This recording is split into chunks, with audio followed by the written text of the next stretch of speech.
Hello guys, ಇವತ್ತಿನ mini ವ್ಲಾಗ್ಗೆ ನಿಮ್ಮೆಲ್ಲರಿಗೂ welcome. ಇವತ್ತಿನ ಮಿನಿ ವ್ಲಾಗಲ್ಲಿ ನಾನು ನಿಮಗೆ ಮನೆಯಲ್ಲೇ ಒತ್ತೋ ಶಾವಿಗೆನ ಯಾವ ಥರ ಮಾಡೋದು ಅಂತ ಹೇಳಿ ತೋರಿಸ್ತಾ ಇದ್ದೀನಿ. ನಾನು 2 ಥರ ಶಾವಿಗೆ ಮಾಡೋದು ಯಾವ ಥರ ಅಂತೇಳಿ ತೋರಿಸ್ತಾ ಇದ್ದೀನಿ. ಒಂದು ಹಿಟ್ಟನ್ನು ನೀಟಾಗಿ ಸ್ಟೀಮ್ ಮಾಡಿಬಿಟ್ಟು ಡೈರೆಕ್ಟಾಗಿ ತಟ್ಟೆಗೆ ಪ್ರೆಸ್ ಮಾಡುವಂಥದ್ದು, ಇನ್ನೊಂದು ಡೈರೆಕ್ಟಾಗಿ ಪ್ರೆಸ್ ಮಾಡಿ ಅದನ್ನು ಸ್ಟೀಮ್ ಮಾಡುವಂಥದ್ದು.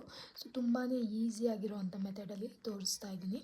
ಆ್ಯಂಡ್ ತುಂಬ ಜನದ ಕಂಪ್ಲೇಂಟ್ ಏನಂದರೆ, ನಾವು ಶಾವಿಗೆ ಮಾಡುವಾಗ ಸರಿಯಾಗಿ ಬರಲ್ಲ, ಮಧ್ಯ ಮಧ್ಯದಲ್ಲಿ ಕಟ್ಟಾಗುತ್ತೆ, ಅಷ್ಟೊಂದು ಚೆನ್ನಾಗಿರಲ್ಲ, ಹೋಟೆಲ್ ಥರ ಬರಲ್ಲ, ಹಸಿ ಹಸಿಯಾಗಿರುತ್ತೆ ತಿನ್ನುವಾಗ ಅಂತ ಎಲ್ಲ ಹೇಳಿ.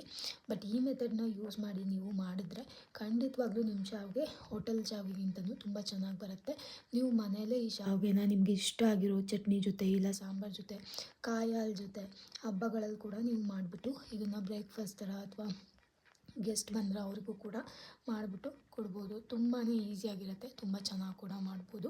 ಸೊ ಇವತ್ತಿನ ವ್ಲಾಗಲ್ಲಿ ನಾನು ಶಾವಿಗೆ ಮಾಡೋದು ಹೇಗೆ ಅಂತ ಹೇಳಿ ಕ್ಲಿಯರಾಗಿ ಡೀಟೇಲಾಗಿ ಅಪ್ಲೋಡ್ ಮಾಡಿ ತೋರಿಸಿದ್ದೀನಿ. ಆ್ಯಂಡ್ ಇನ್ನೂ ಇವತ್ತು ಒಂದಷ್ಟು ಮ್ಯಾಟ್ಗಳನ್ನೆಲ್ಲ ಆರ್ಡ್ರ್ ಮಾಡಿದ್ದೆ ಆನ್ಲೈನಲ್ಲಿ, ಮತ್ತು ಡೈನಿಂಗ್ ಟೇಬಲ್ ಮೇಲೆ ಹಾಕುವಂಥ ಒಂದು ಮಿನಿ ರೌಂಡ್ ಶೇಪಿಂದು ಮ್ಯಾಟುಗಳನ್ನು ಆರ್ಡ್ರ್ ಮಾಡಿದ್ದೆ. ಬೆಡ್ಶೀಟ್ ಎಲ್ಲ ಬಂದಿತ್ತು. ಅದರ ಕಂಪ್ಲೀಟ್ ವ್ಲಾಗ್ನ ಆಲ್ರೆಡಿ ಅಪ್ಲೋಡ್ ಮಾಡಿದ್ದೀನಿ. ನಿಮ್ಮ ಹತ್ರ ಟೈಮ್ ಇದ್ದರೆ ಒಂದ್ಸರಿ ಚೆಕ್ ಮಾಡಿ. Thank you.